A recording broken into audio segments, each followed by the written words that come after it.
తోటకూర, పప్పు, మామిడికాయ ఈ మూడు కలిపి వండితే ఎలా ఉంటుందంటావు?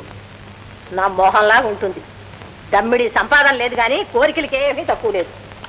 ఏం చేయమంటావే? అసలే దుర్ముహూర్తవి. ముహూర్తాలు ఎక్కడుంటాయి?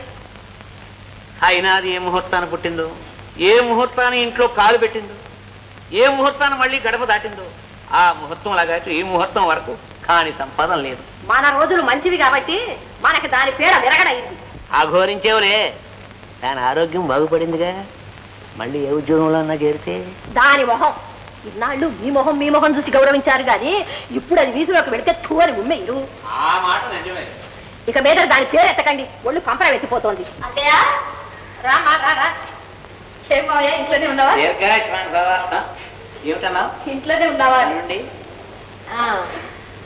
ఎక్కడ కనిపించటమే మానేశావు. పరీక్షలు దగ్గరికి వస్తున్నాయని. ఏమిటి విశేషాలు? ఏమి లేవు. అదేం చేస్తోంది? ఎవరు? ఇంకెవరు? ఆ కులం మాసింది.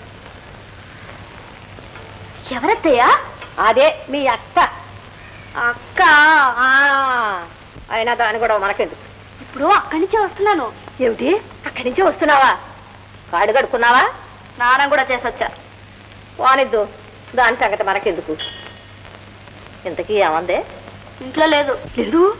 పోయింది? వాడు బొమ్మన్నాడా? అదే పోయిందా? దాని గొడవ మనకెందుకే? దాని పేరు చెప్తే నా ఒళ్ళు కంపరం ఎత్తిపోతూ ఉంది. ఏమండి మీరు ఊరుకోండి. ఇంతకీ ఏమైందే? ఉద్యోగానికి వెళ్ళింది. ఉద్యోగమా? దానికా? అవును. జీతమే మాత్రమే 300. 300? ఎన్ని వందలైతే నీకెందుకే? దాని పేరు చెప్తే నా ఒళ్ళు కంపరం ఎత్తిపోతూ ఉంది. మీరు కాస్త లోపలికి పెడతారా? అసలు మీరు కాదు ఇదంతా చేసింది. ఏం చేశానే? ఆ ముహూర్తంలో దానికి మందులు కొని ఇచ్చి బాగు చేయించి ఉంటే ఈ ముహూర్తానికి ఈ ఇంట్లో ఉండేది. ఆ జీతం రాడేవో మన ఇంట్లోనే పడేది. ఇప్పుడు మాత్రం ఏం పోయింది? ఎంత అయినాది మన కోడలు కాకుండా పోతుందా ఏమిటి? పదండి వెళ్ళొద్దాం. ఈ ముహూర్తాన్ని ఏ మొహం పెట్టుకుని పెడతావా ఇంటికి? ఈ మొహం పెట్టుకునే వెళ్తాం.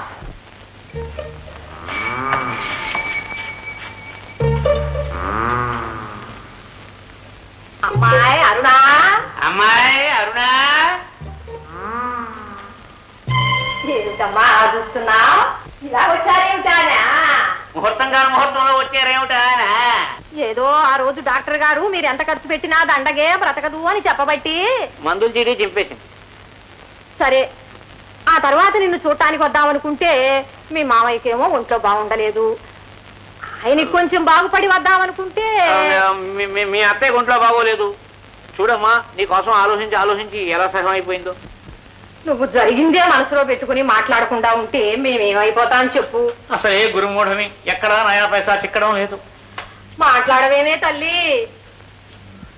అయ్యో వెధవది మాటల్లో మర్చిపోయాను. నీకు ఇష్టమని నేనే స్వయంగా బజారు వెళ్ళి ఈ పొట్లకాయలు కొనుక్కొచ్చానమ్మా. నువ్వెందుకే అని చెప్పేసి నేను అంటాను, నా మేనకోళ్ళకి నేనే తెచ్చుకుంటానని చెప్పేసి స్వయంగా మార్కెట్కి ఇదే బయలుదేరి వెళ్ళింది. వదలండి. తీసుకో. సరే ఏం చేస్తాం? మా కర్మించేదనుకుంటాం. బయలుదేరిన ముహూర్తం ఇలా కలవడం ఏం చెప్పేసి అనుకుంటాం. సరే రా. కావాలని గడపలోకి వచ్చినందుకు, పెద్దదాన్నయ్యుండి తప్పయింది తల్లి అని చెప్పుకున్నందుకు బాగా చేసాం. బాగా చేసింది రా. నోటితో చెప్పకుండా చెప్పుతో కొట్టకుండా రమ్మన్నాం. సరే పోతాం. అబ్బా రావే, ముందు నాకొచ్చి మేము ఈ బ్రతకలేక ఈ అప్పులు తీర్చలేక ఏ బావిలోనన్నా పడి చేస్తాం. అప్పుడైనా నీ మనసు మారితే అంతే చాలు. నాకు వచ్చింది మంచిది చావు. ఒక నిమిషం కూర్చొని నేను మాట్లాడతాను. ఇంకా కూర్చోవడం ఎందుకులేనా? ఆయన వెధవది చేసిన గౌరవం చాలు. మీరు కూర్చొని మాట్లాడతాను. అబ్బాయి బాధపడతాడే కాదనుకో, కూర్చో. అరుణా, అదెందుకు పలుకుతుంది బాబు? నువ్వు ఊరుకో బాబు.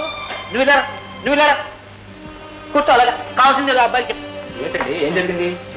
ఏముంది నాయన, మాకా వయసు అయిపోయింది. ఇన్నాళ్ళు దాన్ని పెంచామా? పాప మాటలు అనుకోకూడదు. దాని సంపాదన మీదే మేము బ్రతికామనుకో. ఇప్పుడు మాకు ఇష్టం ఉందో లేదో అది పెళ్లి చేసుకుందా. ఇష్టం ఉందో లేదో ఏమిటి? ఇష్టం ఉంది. ఉంది. అయితే ఇప్పుడు మా పరిస్థితి ఏమిటి? మేము ఎలా బ్రతకాలి? అందుకని నేను చెప్పేది ఏమిటంటే నాయన, ప్రతి మాసం 116 తాంబూలంలో ఏమిటి? 116 అంటే 58 రూపాయలు. ఏమి సరిపోతాయండి? 116 100 రూపాయలు పెడితే ఈ రోజుల్లో ఏం కొంటామండి? 116 మా ఇద్దరు జీతాలు కలిపిన కూడా ఆ మాత్రం లేదు కదండి. సరే 116. చంపు తింటే నన్ను చంపు తినం బాబు అలా ఫిక్స్ చేసి. అలాగే ప్రతి మాసం 116 పంపిస్తాను. నాయన వెనవది బుద్ధిగా చాంత నాయన. ఆ నూతకు 34 రూపాయలు కూడా వేసి 150 పంపించు బాబు. అలాగే భోంచేసి వెళ్ళండి. ఎందుకు నాయన, దాని కోపం చల్లారిన తర్వాత మళ్ళీ వస్తాం.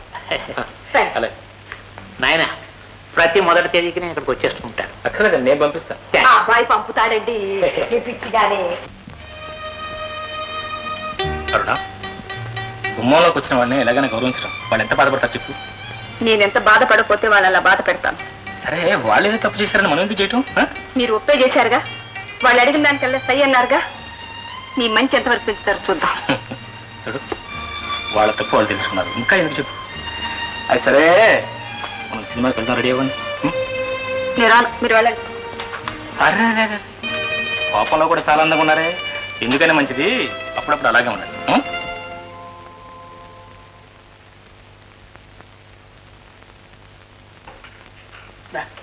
భోజనం పెట్టిందా?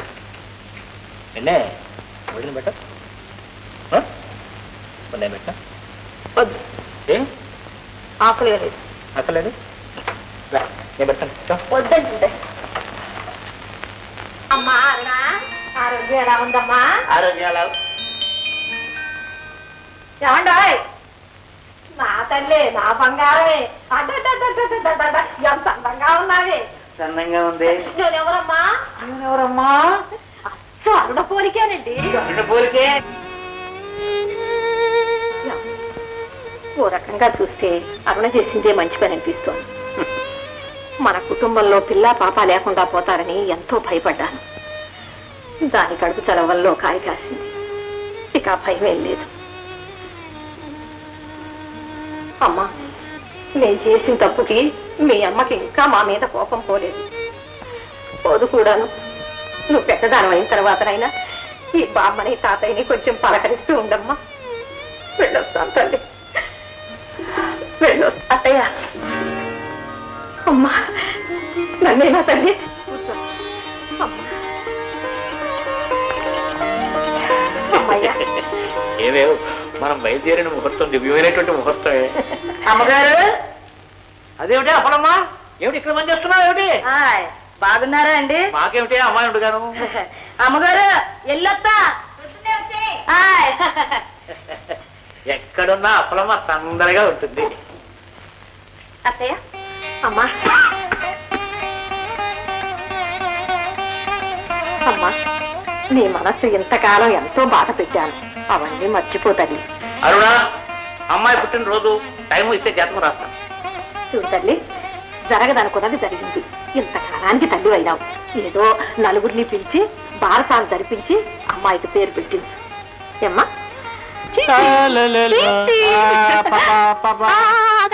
ఏమండి, ముందు వెళ్ళి కాలు వెనుకరండి. పసిబిడ్డ ఉన్న గదిలోకి ఊరంతా తిరిగిన కాళ్ళతో రాకూడదని ఎన్నిసార్లు చెప్పాలండి మీకు? ప్రతిసారి చెప్పించుకుంటారా మేడం? చూడండి. Thank you sir. No mention madam, no mention. ఏమండి, ఏమండి, ఒక్క మాట అడగనా? నాకేం పని లేదు, ఎన్ని మాటలైనా అడగండి. మన పాపాయి బారసాలు చేద్దామండి. బారసాలా? ఏమాత్రం ఖర్చు అవుతుంది? పద్ధతి ప్రకారం చేయాలంటే 10 మందిని పిలిచి భోజనాలు పెట్టాలి. అలాగే పెడదాం. భోజనానికంటే మన ఇంటికి ఎవరు రాకపోవచ్చు. అందుకని మిఠాయిలు కొని పంచి పెడతాం. మన ఇంటి భోజనం పనికిరాని వాళ్ళకి మనం పెట్టే మిఠాయిలు పనికి వస్తాయి. బాగుందండి. ఎవరి ఆచారాలు వాళ్ళవి. వాళ్ళ ఆచారాలు వాళ్ళకున్నప్పుడు మనకెందుకు ఈ చేస్తాలు? అయినా అంత ఖర్చు పెట్టే స్థితిలో మనం లేంగా. ఏదో మనం పిలిచాం కదా అన్న మొహమాటం కొద్ది వచ్చి తింటే ఏమైపోతామో తినకపోతే ఏమైపోతామో అని ఆలోచించే వాళ్ళకంటే తిండికి లేని 10 మందిని పిలిచి కడుపు నిండా అన్నం పెట్టు. ఆ పని చేయడానికి బారసాలే చేయక్కర్లేదులేండి, ఎప్పుడైనా పెట్టచ్చు. బారసాలు చేయకపోతే ఇప్పుడు వచ్చే నష్టం ఏంటి? మొట్టమొదటి బిడ్డ ఏ వేడుక చేసుకోకపోతే నలుగురు ఏమనుకుంటారు అనుకుని మనం పెళ్లి చేసుకున్నందుకు ఆ నలుగురు ఏం అనుకోలేదా? ఎవరి తృప్తి కోసమో ఎవరో ఏదో అనుకుంటారనో ఎంతకాలం భయపడతాం? అరుణ, ఇది చాలా చిన్న విషయం, నువ్వేం బాధపడకు. నీకు గట్టిగా చేయాలంటే చెయ్యి. చెయ్యాలని పట్టుదల కాదండి. ఇన్నాళ్ళు వితంతువులా తిరిగి నేను సుమంగళనయ్యాను, తల్లిని కూడా అయ్యానని 10 మందికి తెలియాలని ఆశపడ్డాను. అంతే.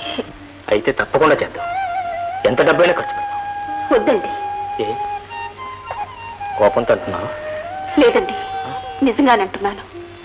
నలుగురు మన ఇంటికి రావాలని ఆశపడ్డానే కానీ వాళ్ళు వచ్చి వెళ్ళేటప్పుడు ఏమేమి మాట్లాడుకుంటారో ఆలోచించలేకపోయారు. అసలు బారసాలు చేస్తే నలుగురు కళ్ళు మన బిడ్డమే పడతాయండి. వద్దండి, చేయొద్దు. Right left right left left. ఆడకొస్తాను ఎప్పటి నుంచి వస్తున్నారు మన ఇంటికి? ఈ ఉద్యోగం ఇస్తానంటే చదువు ఇప్పుడే మానేను. పైగా సెంట్రల్ గవర్నమెంట్ జాబ్ కూడాను. ఠోకాలేదు. బావగారు, తాముత్తరం పోస్ట్ మ్యాన్ గారు మాకిచ్చారు, మేము మీకు ఇస్తాం. తీసుకోవడానికి అభ్యంతరం లేదు. కాకపోతే మీరు కాస్త నోటి తాళం వేస్తారా? నోటికి తాళం వేస్తారా? ఎక్కడి నుంచి? మా అక్క దగ్గర నుంచి. వాళ్ళ అబ్బాయి గోపి అక్కడ ఆటల్లో పడి చదువుకోవట్లేదు సార్. మీ ఇంటికి పంపిస్తాను, బాగా చదివిస్తారా అని ఉత్తరం రాసింది. పంపించమంటావా? అరుణా, అరుణా, ఎవరిని తీసుకొచ్చాను చూడు. ఎరా ఎవర్రా? అత్తయ్య. అత్తయ్య కదరా, అత్తయ్యో. పద బాబు, స్నానం చేద్దు గాని. ఏమండి, త్వరగా రండి. వస్తున్నానండి వస్తున్నానండి.